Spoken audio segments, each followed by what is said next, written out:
찬송가 287장 찬송하시면서 새벽 예배 하나님 앞에 드리시겠습니다.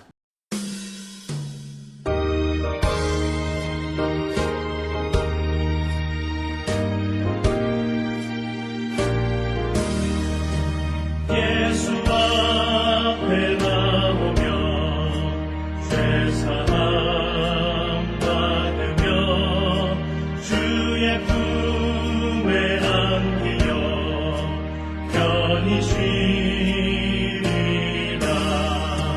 우리 주만 믿으면 모두 구원 얻으며 영생 공감 연료관 확실히 받겠네.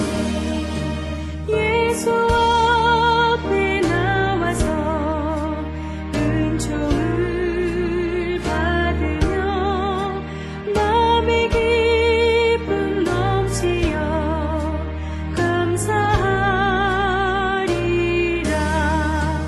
우리 주만 믿으면 모두 구원 얻으며 영생 공감 연료관 확실히 받겠네.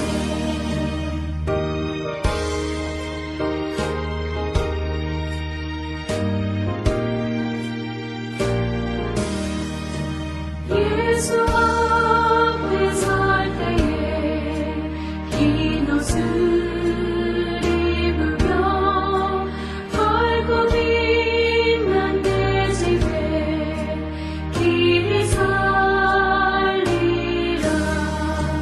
우리 주만 믿으면 모두 구원 얻으며 영생 공감 연료관 확실히 받겠네.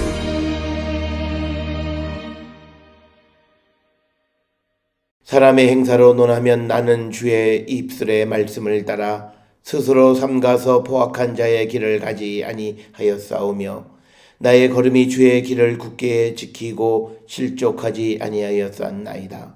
하나님이여 내게 응답하시겠으므로 내가 불렀사오니 내게 귀를 기울여 내 말을 들으소서. 아멘. 사랑과 내가 충만하신 아버지 하나님 은혜를 감사합니다. 오늘도 저희를 주의 전으로 인도하시고 하나님 앞에 나와 예배하며 주를 찬양하는 거룩한 성도가 되게 하시니 은혜를 감사합니다. 아버지, 우리가 이 땅을 살아갈 때마다 하나님의 크신 은총을 기억하며 감사와 찬송과 영광을 주께 돌리는 우리 모든 성도 되게 인도하여 주시옵소서. 아버지, 우리가 이 땅을 살아갈 때 우리 생명의 근본이시고 우리 인생의 근본이신 예수 그리스도만을 의지하며 살아가는 거룩한 백성이 되게 우리를 인도하시고 하나님 복 내려 주시옵소서. 아버지, 그리하여 우리가 이 땅을 살아갈 때 무엇을 선택하며 어떤 삶을 살아가야 할지 오직 말씀 안에 있는 예수 그리스도를 본받는 우리 모든 성도 되게 인도하여 주시옵소서. 하오나 우리는 연약하고 부족하고 육을 가졌기에 주의 말씀대로 온전히 살 수 없는 연약하고 부족한 자들임을 고백하오니 주여 우리를 도와주시옵고 성령의 충만한 은혜를 허락하여 주셔서 하나님의 말씀대로 살아갈 수 있는 능력 있는 주의 백성이 되게 인도하시고 마지막 때에 세상을 구원하기 위하여 우리를 부르신 하나님의 뜻을 온전히 이루어가는 우리 모든 성도 되게 주님 우리를 축복하여 주시옵소서. 우리가 연약하고 부족하고 힘은 없지만 그러나 주님이 우리와 동행하시고 주님 우리와 함께 하시면 우리는 어떤 일도 행할 수 있음을 믿고 주께 나가는 거룩한 백성, 주의 도움을 구하는 거룩한 성도 되게 하나님 우리를 인도하여 주셔서 오늘도 주 앞에 복된 삶을 살아가며 주님 앞에 합당한 삶을 살기로 결단하는 우리 모든 성도되게 인도하여 주시옵소서. 주님은 이 땅에 다시 오시겠다 약속하셨사오니 주의 약속을 기다리며 주님 오셨을 때에 우리가 기쁨으로 주님을 영접할 수 있도록 날마다 깨어있는 자 되게 하시고 또 우리의 행실이 낮에 속한 빛의 자녀의 온전한 삶을 살아갈 수 있도록 주님 우리를 도우시고 또 주님이 우리에게 명하신 것처럼 우리가 서로 사랑함으로 아직도 예수 그리스도를 모르고 죽어져가는 심령들을 주께로 인도하는 그 귀한 사명 감당하는 우리 모두가 되게 인도하시고 복내려 주시옵소서. 그리하여 우리가 있는 곳에서 우리가 빛되게 하시고 소금되게 하여 주셔서 세상을 밝히고 세상을 구원하는 하나님의 뜻에 합당한 삶을 살아가며 우리가 날마다 주님이 우리와 함께 하심으로 하나님의 나라를 체험하며 살아가는 거룩한 성도, 주님의 다시 오심을 기쁨으로 기다리는 우리 모든 성도들에게 인도하여 주시옵소서. 오늘도 우리에게 복음을 전하고 십자가의 도를 증거할 사명을 주셨사오니 하나님 그 사명 감당하는 우리 모든 성도되게 하여 주시옵고, 오늘도 내 자신의 일을 계획하고 실행하기보다는 하나님의 일이 무엇인지를 깨닫고 그 일 안에 살아가기를 결단하는 우리 모든 성도되게 하나님 인도하시고 아버지 복내려 주시옵소서. 특별히 세상을 향해 나가는 우리 모든 성도들, 하나님만을 의지하며 주의 도우심으로 모든 일들의 아름다운 열매를 맺어가는 자들 되게 하여 주시옵고, 특별히 한 해를 마무리하고 새해를 계획할 때에도 우리가 믿음의 계획을 세우고 내년에는 더욱더 주를 위하여 헌신하기를 결단하는 우리 모든 성도 되게 하나님 인도하시고 복내려 주셔서 아버지 우리 모든 성도들이 주님을 위하여 주의 영광을 위한 삶을 살기로 결단하는 우리 모두가 되게 축복하여 주시고, 이 땅의 모든 삶에 우리가 간구하고 또 주님 앞에 구하는 모든 것들이 아름다운 열매를 맺어갈 수 있도록 주님 우리를 도와주시옵소서. 그래야 우리 모든 성도들의 삶이 주님으로 말미암아 날마다 기쁘고 즐겁고 복된 삶을 살아가며 주님 안에 기쁘고 주님 안에 근심 없는 삶을 살아가는 우리 모든 성도들에게 하나님 인도하시고 복내려 주시옵소서. 특별히 질병 가운데 있는 자들의 병을 고쳐주시고, 특별히 항암 치료하던 사랑하는 딸을 완쾌시켜 주시고, 이제 오늘 또 병원에서 마지막 또 점검을 받습니다.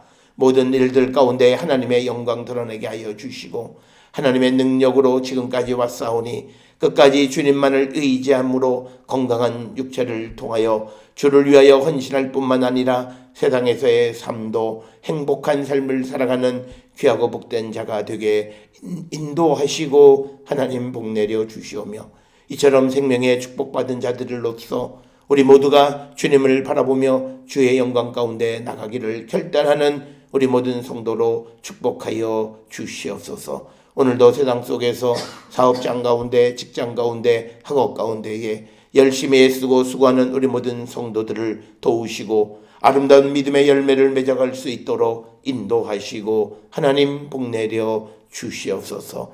특별히 아버지 또 집을 떠나 있는 우리의 가족들, 어느 곳에 있든지 간에 하나님의 은혜 가운데 살아가며 주의 뜻을 이루며 살아가기를 결단하는 우리 모든 성도 되게 인도하시고 하나님 복내려 주시옵고, 우리의 모든 마음의 근심과 걱정 주께 맡김으로 주님 주시는 참된 기쁨을 누리는 우리 모든 성도들로 복내려 주시옵소서. 특별히 내년에 또 새로운 가정을 준비하는 젊은 가정 위에 은혜를 더하여 주시고, 예수를 영접함으로 예수 안에 복된 삶을 살아가기로 결단하는 귀하고 복된 자들로 하나님 축복하여 주시고, 하나님 맺어주시는 가정에 하나님의 축복과 영광이 넘쳐날 수 있도록 하나님 인도하여 주시옵소서. 오늘도 우리에게 주시는 말씀 안에 은혜 받고 주님이 우리에게 보여주시는 삶의 모습이 무엇인지를 분명히 깨닫고 그 삶을 따라 살기로 결단하는 우리 모든 성도 되게 인도하여 주시옵소서. 오늘도 우리가 어디서 무엇을 하든지 항상 하나님 앞에 예배하는 자, 하나님 앞에 기도하는 자, 하나님의 말씀을 상고하는 거룩한 백성으로 우리를 축복하여 주시옵소서. 모든 것을 감사드리옵고 예수님의 이름으로 기도드렸사옵나이다. 아멘. 하늘에 계신 우리 아버지여, 이름이 거룩히 여김을 받으시오며 나라가 임하시오며 뜻이 하늘에서 이루어진 것 같이 땅에서도 이루어지이다. 오늘 우리에게 일용할 양식을 주시옵고 우리가 우리에게 죄 지은 자를 사하여 준 것 같이 우리 죄를 사하여 주시옵고 우리를 시험에 들게 하지 마시옵고 다만 악에서 구하시옵소서. 나라와 권세와 영광이 아버지께 영원히 있사옵나이다. 아멘.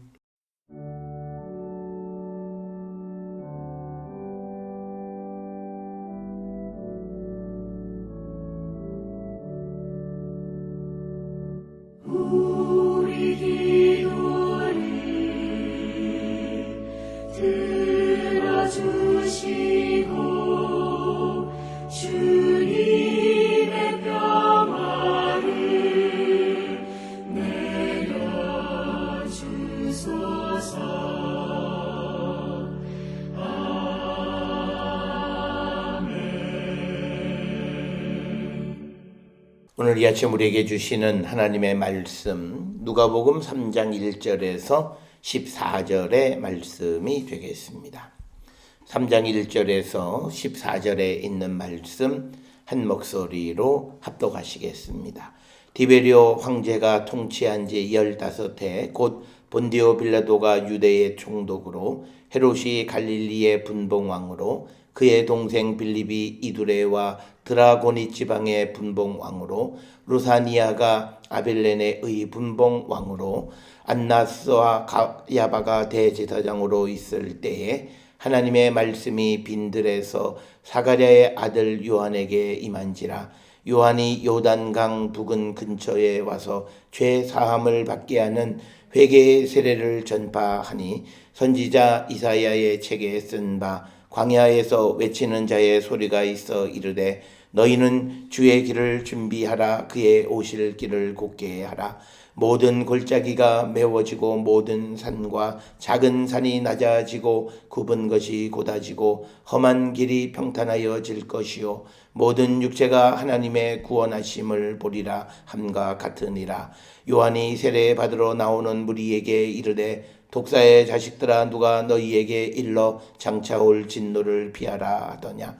그러므로 회개에 합당한 열매를 맺고 속으로 아브라함이 우리 조상이라 말하지 말라. 내가 너희에게 이르노니 하나님이 능히 이 돌들로도 아브라함의 자손이 되게 하시리라. 이미 도끼가 나무 뿌리에 놓였으니 좋은 열매 맺지 아니하는 나무마다 찍혀 불에 던져지리라.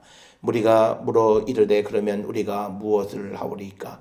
대답하여 이르되 옷 두 벌 있는 자는 옷 없는 자에게 나누어 줄 것이요 먹을 것이 있는 자도 그렇게 할 것이니라 하고 세리들도 세례를 받고자 하여 와서 이르되 선생이여 우리는 무엇을 하리이까 하매 이르되 부과된 것 외에 거두지 말라 하고 군인들도 물어 이르되 우리는 무엇을 하리이까 하매 이르되 사람에게서 강탈하지 말며 거짓으로 고발하지 말고 받는 급료를 족한 줄로 알라 하니라. 아멘. 오늘 우리가 함께 읽은 누가복음 3장 1절로부터 이제 14절에 있는 말씀은 예수 그리스도의 활동이 공식적으로 시작하기 전에 이제 예수님에 대해서 우리에게 예고하고 예수님의 길을 준비하는 세례 요한의 활동에 대해서 우리에게 기록하고 있는 부분이 오늘 우리가 읽은 3장 1절로부터 14절에 있는 말씀이 되겠고 오늘 주시는 이 본문의 말씀에서 핵심적인 것은 회개에 합당한 열매를 맺으라 라고 하는 8절에 있는 말씀이 되겠습니다. 따라서 이 세례 요한은 예수 그리스도께서 이 땅에 오셔서 우리에게 하나님의 구원을 선포할 때에 그 하나님의 구원에 들어갈 수 있기 위한 준비 작업을 우리에게 알려줬는데 그것은 회개에 합당한 열매를 맺는 것이다 라고 하는 것이 오늘 주시는 1절로부터 14절의 그 말씀의 핵심이 되겠습니다. 특별히 오늘 주시는 이 누가복음 3장에 보면 특히 1절, 2절에서 이 누가는 이 세례 요한이 활동할 당시가 어느 시대인가에 대해서 자세하게 언급을 하는데 특별히 그 동시대에 활동하던 정치인들의 이름을 나열을 합니다. 그래서 오늘 주시는 1절에 보면 디베리오 황제 통치 15째 해다 이렇게 이야기합니다.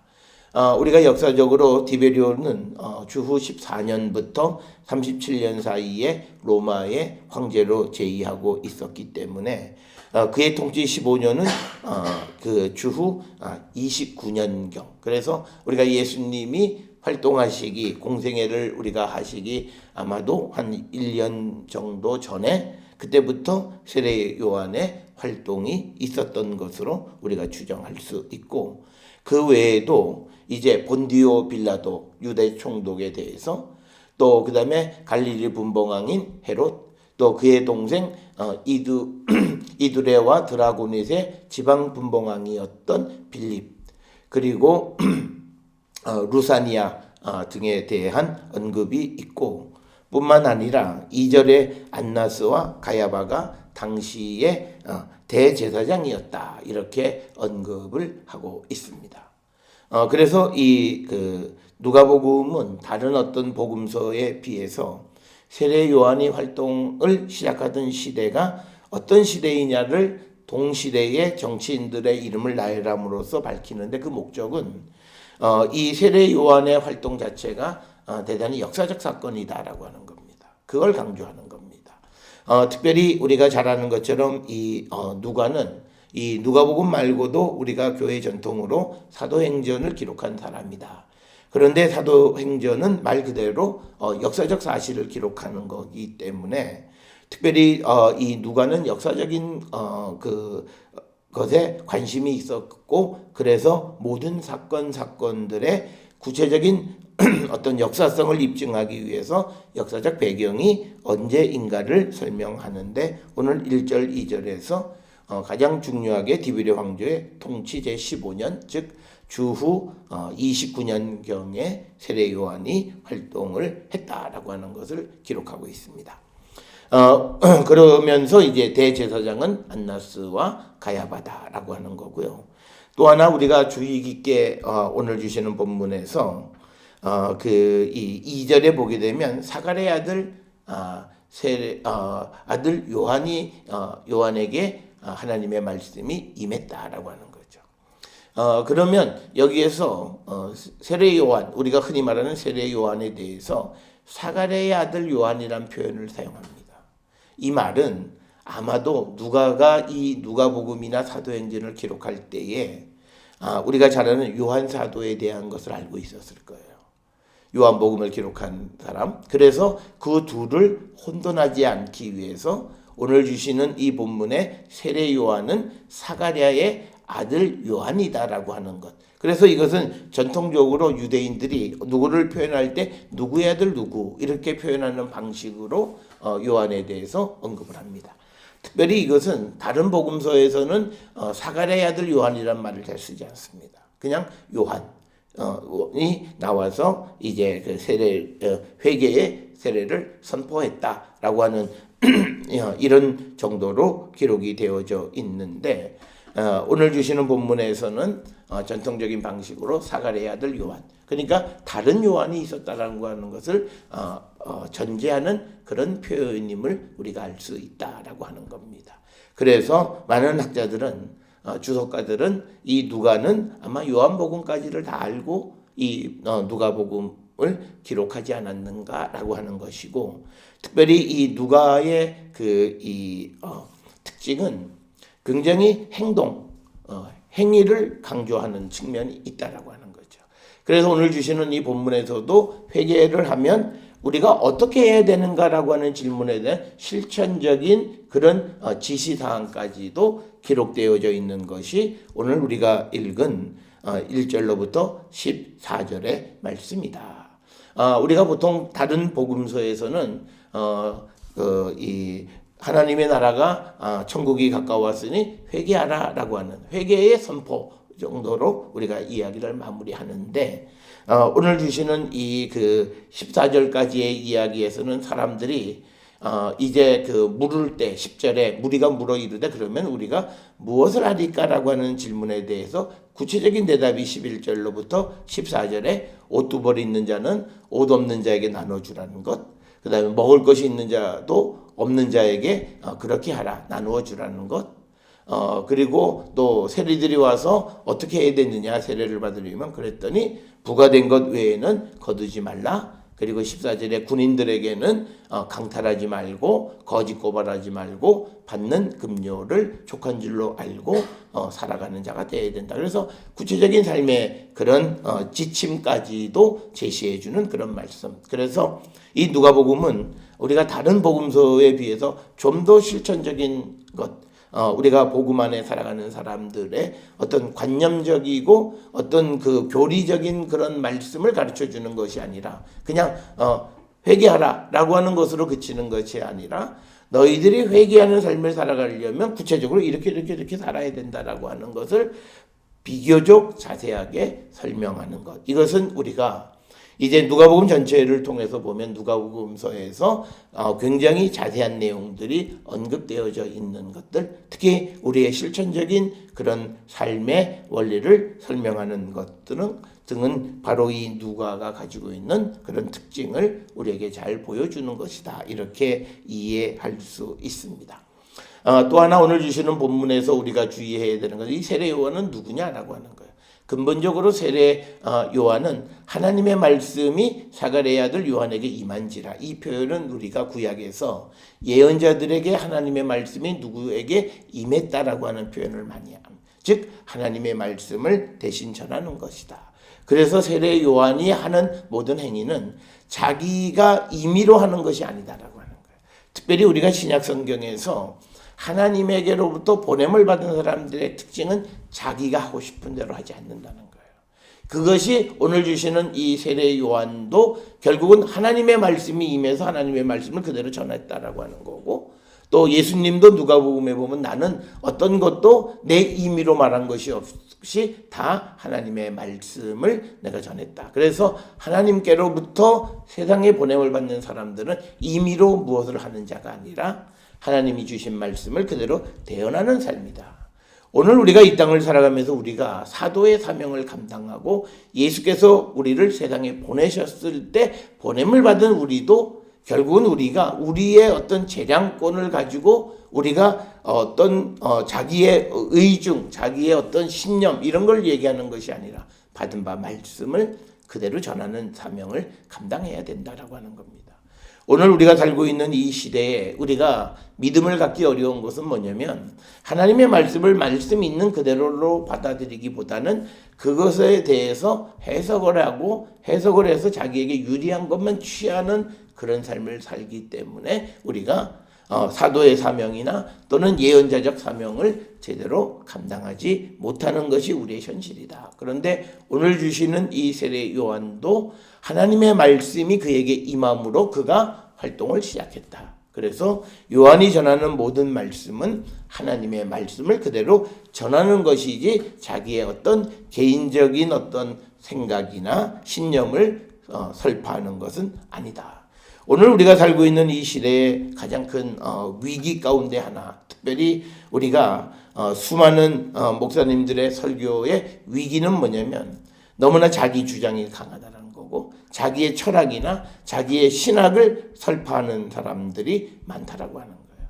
성경에 근거한 것을 대신 전하는 대언자적 사명을 감당해야지 자기 스스로 하나님의 말씀을 우리가 어떻게 요리할 수 있다고 생각하는 그 생각 자체는 바람직하지 않다라고 하는 것을 오늘 우리가 이 요한이 활동하는 것도 바로 하나님의 말씀이 그에게 임할 때 그가 그 활동을 시작했고 하나님이 주시는 말씀을 전했는데 오늘 주시는 3절에 보게 되면 핵심은 회개의 세례라는 겁니다.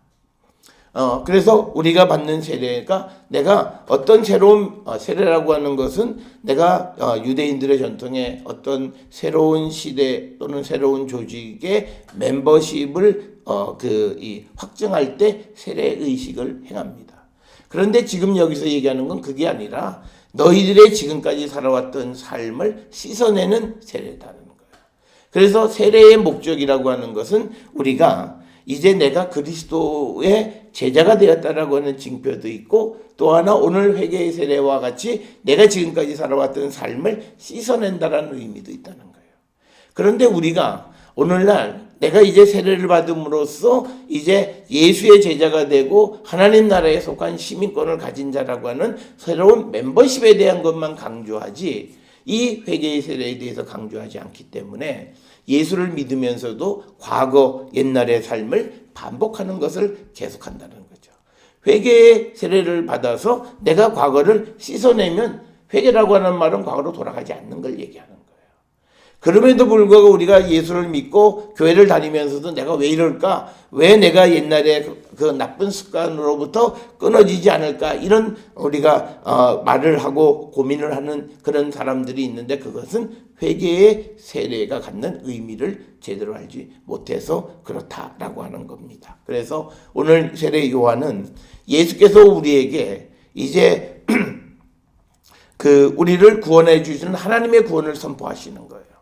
그러면 우리는 그 구원의 선포를 받아들이기 위해서 우리가 준비하는 것은 우리는 회개의 세례를 받고, 이제 예수 그리스도가 우리에게 주시는 또 하나의 세례는 이제부터 예수를 영접함으로 내가 하나님 나라에 속한 자 천국 시민이 되었다라고 하는 새로운 멤버십이에요. 이 두 가지가 결합이 되어야 되는데, 오늘 우리에게는 새로운 멤버십에 대한 확신은 있는데 회개의 세례, 옛날 것을 정리하는 것에 대한 것이 없다라고 하는 겁니다. 마치 오늘날 우리가 살고 있는 사람들이 이중 국적을 가지고 있는 것과 똑같아요. 내가 이제 예수 그리스도 안에 살아가겠다고, 천국에 속한 자가 되겠다고 하면서도 이 땅에 속해 있는 그 나의 과거의 나의 소속, 나의 어떤 신분, 이것을 정리하지 못하는 거예요. 그래서 우리가 예수를 믿으면서도 예수를 믿는 자들의 삶의 모습이 드러나지 않는 것은 다 그렇다라고 하는 거예요. 그래서 오늘 주시는 3절에 세례 요한이 선포하는 것은 회개의 세례를 선포했다. 즉 너희들의 지금까지 살아온 삶을 씻어내라는 거예요. 그래야 예수께서 주시는 이제 구원의 복된 소식을 받아들일 수 있다는 거예요. 그래서 성경은 아주 간단해요. 죄 사함을 받아야 그 다음에 새로운 은혜를 받아요. 그래서 우리가 레위기서에서 항상 제사 드릴 때 그들이 하는 건 먼저 그들이 속죄제를 드리고 그 다음에 번제를 드려요. 속죄제로 죄를 사함 받고 그 다음에 하나님 앞에 드리는 제사를 드려야 그 번제가 받아들여진다는 거예요. 마찬가지로 우리도 회개의 세례를 받고 그 다음에 그리스도가 우리에게 주시는 세례를 받고, 그래서 우리가 온전한 하나님의 나라에 속하는 자가 되어질 것이다. 그래서 세례 요한이 우리에게 이제 그리스도 주의 길을 준비시키는 건 뭐냐면, 주님이 오셔서 선포하는 하나님의 구원의 복된 소식을 우리가 받아들일 수 있기 위해서 먼저 회개하는 자가 되게 하는 것, 옛날을 씻어내는 역할을 하는 거예요. 그렇지만 이 세례 요한은 우리에게 새 생명을 주지는 못해요.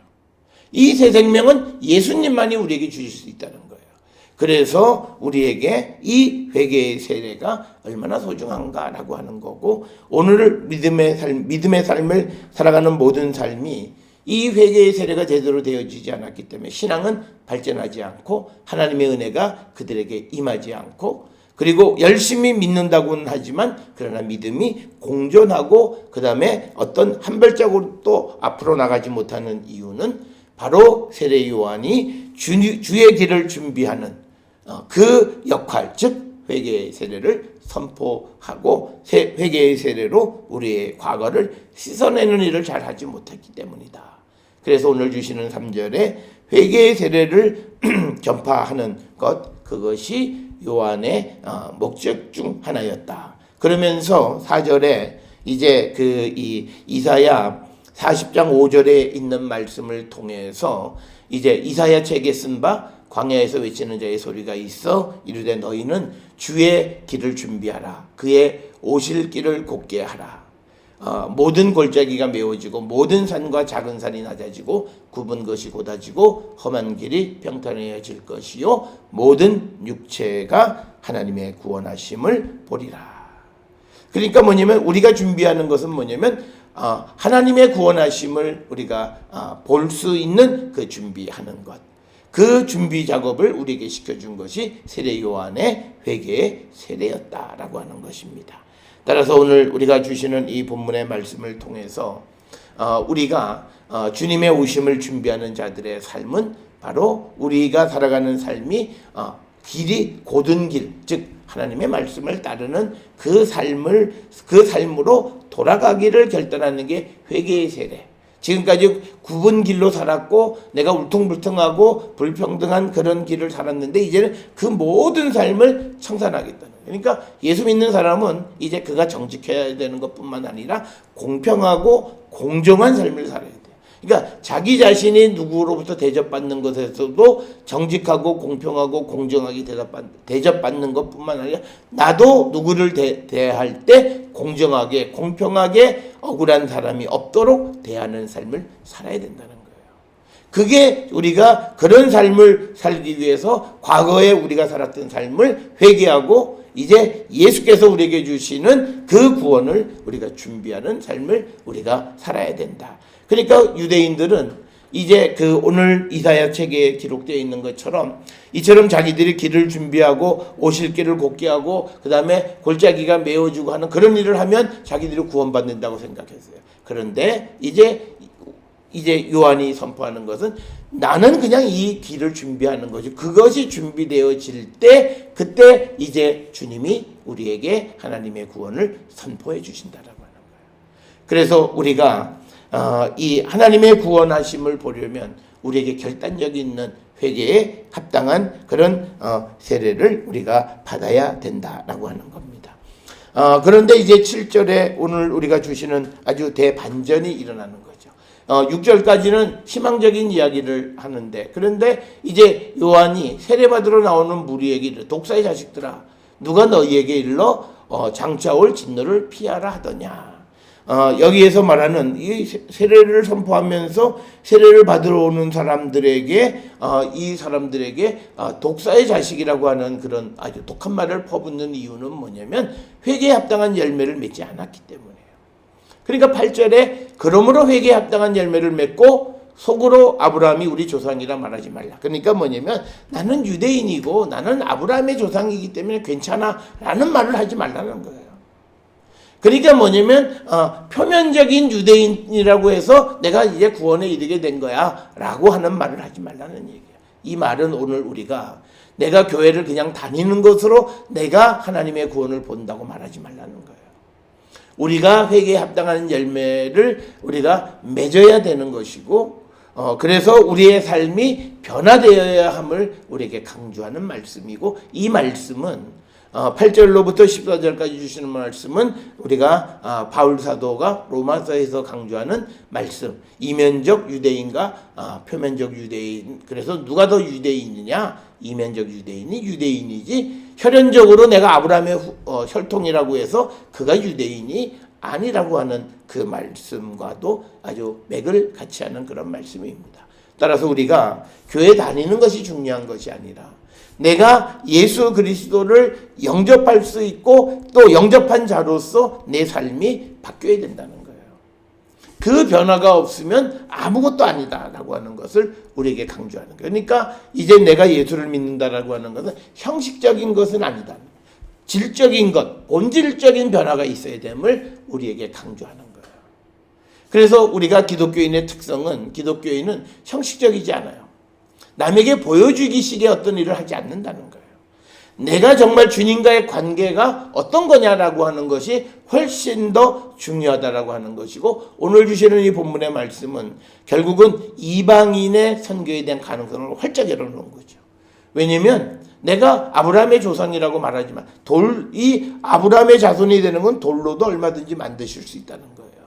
그래서 우리에게 근본적으로 중요한 것은 뭐냐면 우리가 회개에 합당한 열매를 맺고 내가 교회를 다니냐 안 다니냐가 중요한 게 아니라 내 삶이 하나님의 말씀 안에서 내 과거에 죄악된 삶을 돌이켜서 주께로 돌아가기를 결단하는 그런 회개에 합당한 열매가 없다면 내가 교회를 얼마나 오래 다녔고 이건 우리에게 중요하지 않다라고 하는 것을 우리에게 분명하게 가르쳐 주는 것. 그래서 오늘 우리에게 주시는 이 말씀은 표면적인 가치보다는 이면적 가치를 더 훨씬 소중하게 여기는 것이 성경의 가르침이고요. 이거는 신구약 성경 전체가 물론 우리가 유대교라고 하는 것은 사람에게 보여주는 측면이 강하고 예수님 당시에 바리새인이나 사두개인들이 전부 다 그런 삶을 살기는 했지만 성경이 가르쳐주는 교훈은 표면적이고 눈에 보이는 가치보다 훨씬 더 중요한 것은 그 이면에 숨겨있는 그 가치.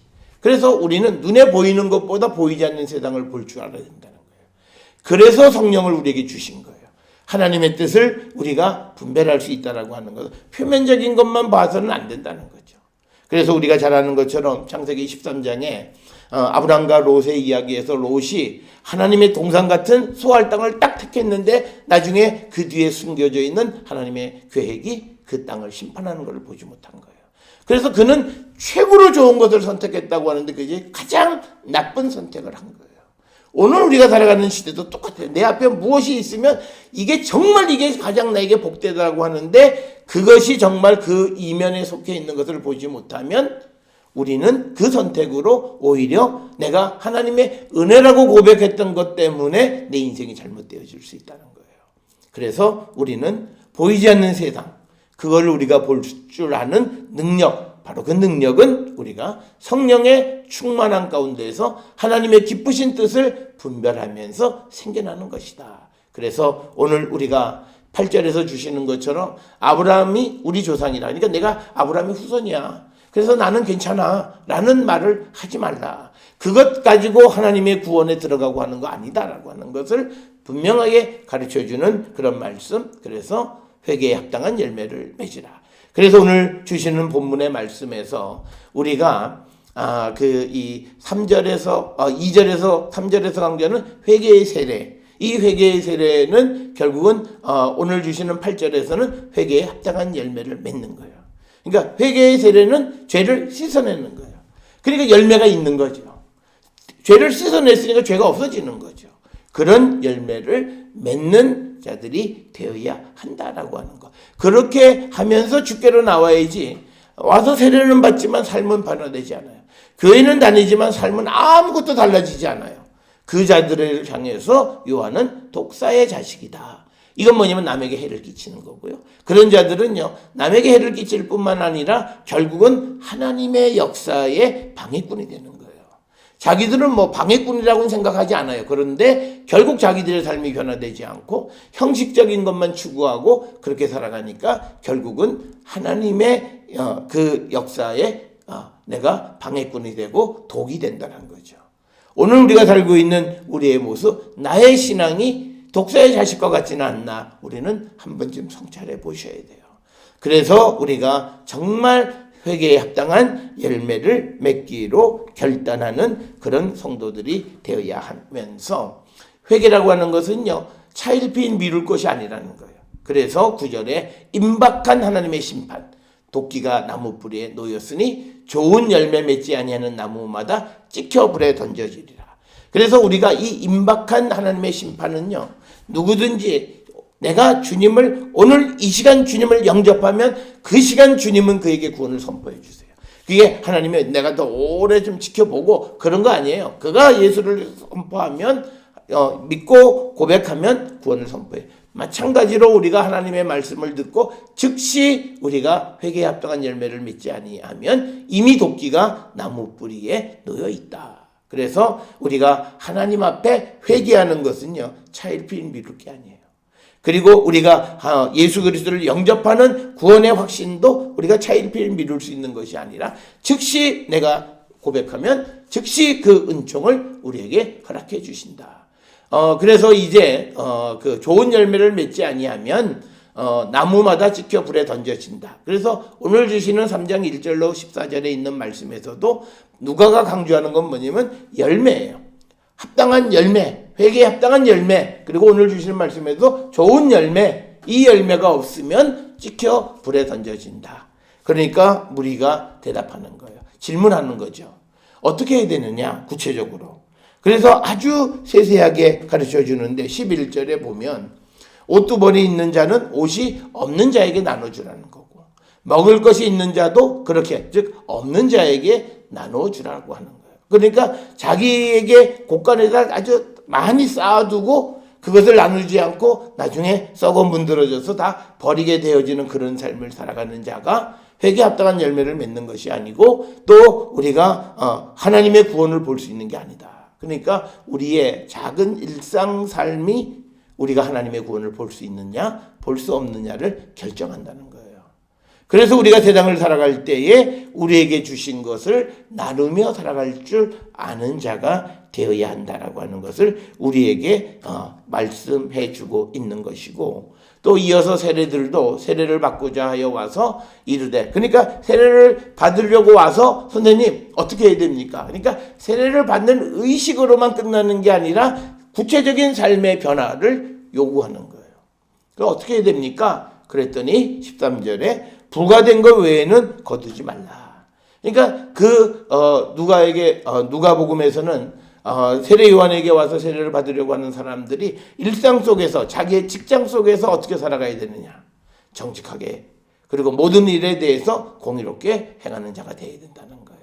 그러니까 오늘 우리가 살고 있는 이 시대에 우리가 사회 구조적인 악은 내가 어쩔 수 없이 그런 악한 것에 쏠려가는 거예요. 그래서 부과된 것 외에는 거두지 말아야 되는데 어떤 정치적인 이유나 모든 여러 가지 이유 때문에 해서는 안 되는 일들을 자행하고 그것이 마치 자기가 가지고 있는 권력처럼 생각하는 그런 자들은 하나님의 구원을 볼 수가 없다라고 하는 겁니다. 그래서 우리가 세상을 살아가는데 몇 개의 한 예만 보여줬지만 구체적인 삶의 정황, 내 직장 생활 속에서의 우리의 변화를 우리에게 요구하는데 이제 14절에서는 군인이 물어보는 거죠. 그럼 우리는 어떻게 해야 됩니까? 그랬더니 사람에게서 강탈하지 말고 거짓으로 사람을 고발하지 말고 받은 급료가 족한 줄로 알고 자족하는 마음을 가지고 살아가라. 그러니까 욕심, 탐욕스럽게 살면 안 된다는 거예요. 그것을 구체적으로 우리에게 가르쳐 주신. 그래서 오늘 우리가 주시는 이 말씀에서 하나님의 구원을 보기 위해서 우리에게 회개의 세례를 선포하는 세례 요한이 2000여 년 전에 선포했던 그 말씀을 듣고 정말 내가 회개에 합당한 열매를 맺고 있는가? 내 삶의 과거의 나의 악한 삶이 변해서 새로운 삶으로 내가 결단하고 있는가? 우리를 한 번쯤 돌아보는 말씀이 되어야 되고, 회개는 그냥 내가 말로만 하는 것이 아니라 내 삶에서 그리고 내 직장에서 내가 살아가는 아주 중요한 삶의 그 근본이 바뀌는 거예요. 군인은 자기가 그 군인으로서 하는 일의 삶의 그 원리가 바뀌는 거예요. 세상 사람들, 그러니까 세례를 받으러 오지 않은 많은 로마 군인들은 강탈도 하고 빼앗기도 하고 거짓으로 사람을 고발도 하고 그 다음에 자기가 받은 급료 이외에 다른 것을 강탈하기도 했던 사람들이에요. 뿐만 아니라 13절에 기록되어 있는 이 세리도 부과된 것 외에 더 거두고 자기를 만족하게 했던 그런 사람들, 그렇게 살아가는 게 당연했던 사람들이에요. 우리가 잘 아는 삭개오와 같은 그런 사람들이었어요. 그런데 그 사람들에게 네가 지금 살아가는 그 삶의 그 근본을 바꾸라는 거예요. 그게 하나님 앞에 회개에 합당한 열매를 맺는 것이다. 그래서 우리가 오늘 주시는 이 말씀을 통해서 이제 우리는 대림의 절기, 이제 다음 주부터, 그러니까 12월 첫째 주부터 대림절, 우리를 구원하기 위해서 오시는 그리스도, 그리고 다시 오시겠다 약속하시는 메시아를 기다리는 우리가 삶을 살아가는 그 대림의 절기에 정말 내 삶이 변화가 됐는가? 그래서 변화되지 않았다면 우리는 하나님의 구원을 보지 못하고 성탄은 나하고 아무 의미도 없고, 그리고 또 그 다음으로 이어지는 주님의 부활이나 뭐 이런 게 나하고 아무 관련이 없다. 우리의 모든 삶의 근본적인 변화를 결단하고, 그래서 우리가 이제는 하나씩 뭐 한꺼번에 다 변할 수만 있다면 좋겠습니다만, 그러나 그렇게 되지 않을지라도 하나씩 우리의 삶을 회개하고 회개에 합당한 열매를 맺기로 결단하는 우리 모든 성도들이 될 때 우리는 하나님의 구원을 볼 수 있다라고 하는 오늘 주시는 이 말씀을 마음에 새겨서 우리 모두가 하나님의 구원을 보고 영원한 하나님의 나라를 소망하며 살아가는 모든 성도들이 될 수 있기를 주의 이름으로 축원합니다. 기도하시겠습니다. 사랑과 은혜가 충만하신 아버지 하나님, 우리가 세상을 살아갈 때 우리는 예수를 영접했고 우리는 주님을 믿고 또 주님 안에 살아간다 말합니다. 그리고 심지어는 예수의 십자가의 도를 전한다 말합니다. 그런데 근본적으로 우리에게 회개에 합당한 열매가 맺어졌는가 우리 자신을 돌아보게 하여 주시옵소서. 일평생을 예수를 믿고 따라간다, 예수님을 따라가는 삶을 산다 말하면서도 아직도 변화되지 않고 아직도 우리 안에 남아있는 죄의 뿌리가 있지는 않나, 잘못된 과거의 습관습이 남아있지는 않나 우리를 성찰하게 하여 주시고 오늘 주시는 말씀처럼 회개에 합당한 열매를 맺는 회개의 세례를 진정으로 받고 주님이 우리에게 주시는 구원의 복된 소식을 우리가 받고 하나님의 은혜 가운데 살아가는 거룩한 성도 되게 인도하시고 복내려 주시옵소서. 오늘 살아가는 우리 모든 성도들이 어떤 상황 속에 있을지라도 내가 있는 곳에서 정말 내 삶을 변화시키기를 결단하고 주의 도움으로 우리가 변화됨으로 말미암아 하나님의 구원을 보는 거룩한 백성이 되게 우리를 하나님 축복하여 주시옵소서. 이제는 우리 주 예수 그리스도의 은혜와 하나님 아버지의 무한하신 사랑과 성령의 위로 역사 교통하심이 회개에 합당한 열매를 맺는 자 되어 하나님의 구원의 은총을 입는 자 되기를 결단하며 세상을 향해 나가는 우리 모든 성도들 머리 위에 지금으로부터 영원토록 함께 할지어다. 아멘. 주 너를 지키시고 그 얼굴을 내게 돌리시고